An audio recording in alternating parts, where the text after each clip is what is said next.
can see, today is my 7th video, and today I'm going to be teaching you how to play Allegretto, which is the 10th song in the first Suzuki book. So I'm just going to start the lesson off by giving you a short demonstration so you know what the song kind of sounds like, and then I'm going to get into the music theory and some of the more detailed aspects of the song so you can be more prepared to play, and then I'm going to end the lesson by playing the song for you one more time. So let's get into the short demonstration.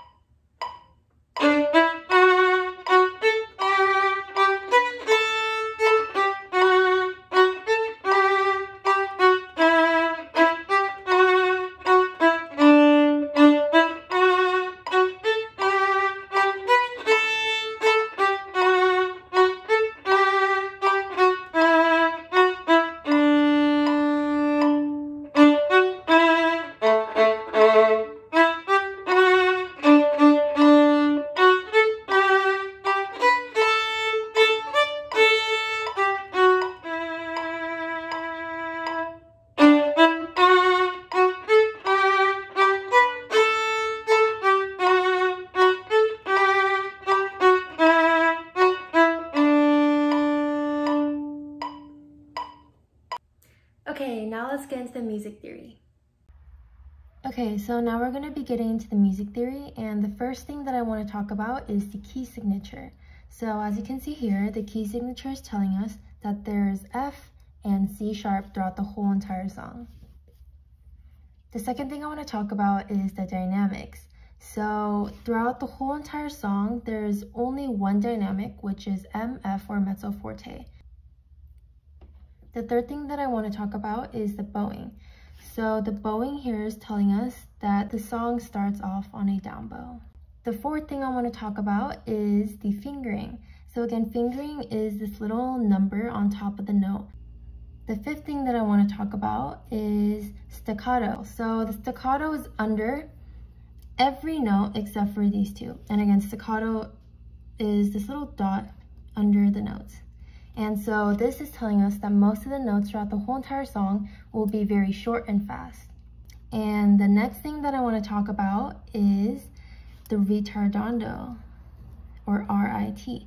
And again, I talked about this in my previous video, but ritardando just means you gradually get slower and slower. So starting from this point, it gets slower and slower and slower. And the next thing I want to talk about is diminuendo, or this sign right here. So diminuendo is where you gradually get quieter and quieter. So as you also get gradually slower and slower, you're also getting gradually quieter and quieter. The next thing I want to talk about is the fermata.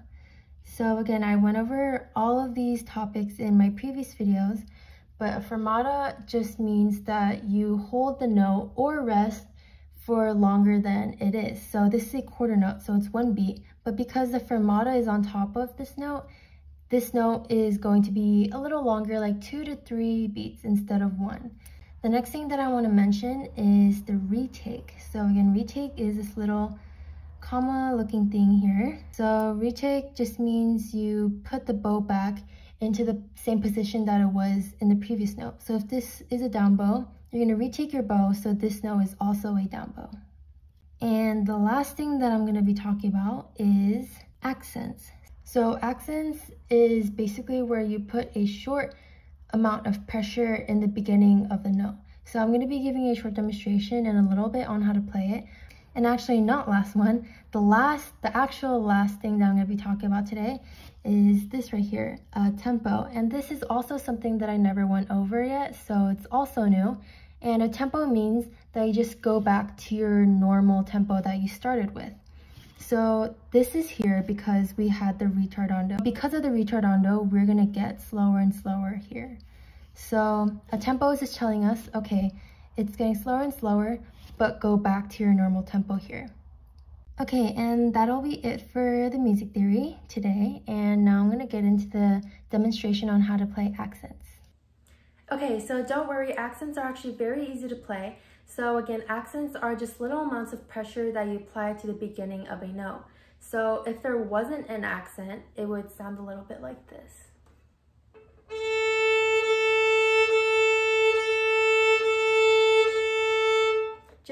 how you would normally play notes, just very smooth and legato. But if there was an accent on the note, it would sound a little more like this.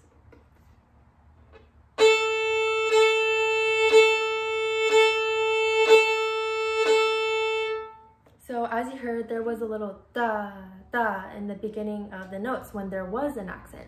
So normally when you play a note, it would just be da, da, da, like a straight line, very smooth. But if there is an accent, it would be more like da, da, da, da. So when you play an accent, you apply the pressure not with your arm by weighing your arm down like this, but you use your index finger, this little finger here.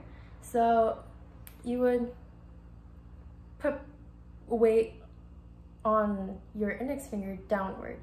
So it's already on, so when you want an accent, you would do this on the bow, so it would kind of pull the bow down when you want to play an accent. Maybe you can try kind of doing this. Just press your index finger fast up and down on the bow, so later it'll sound like this.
Okay, so that's it for today's lesson, and thank you so much for watching. And next lesson, next Sunday, I will be teaching you how to play Minuet number 1.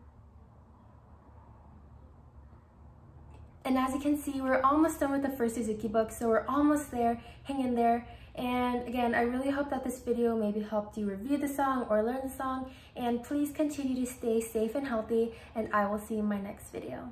Bye.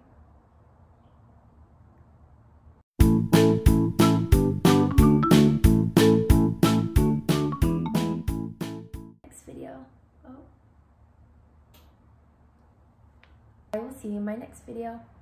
Bye. I really hope that you stay safe and healthy, and maybe this video maybe help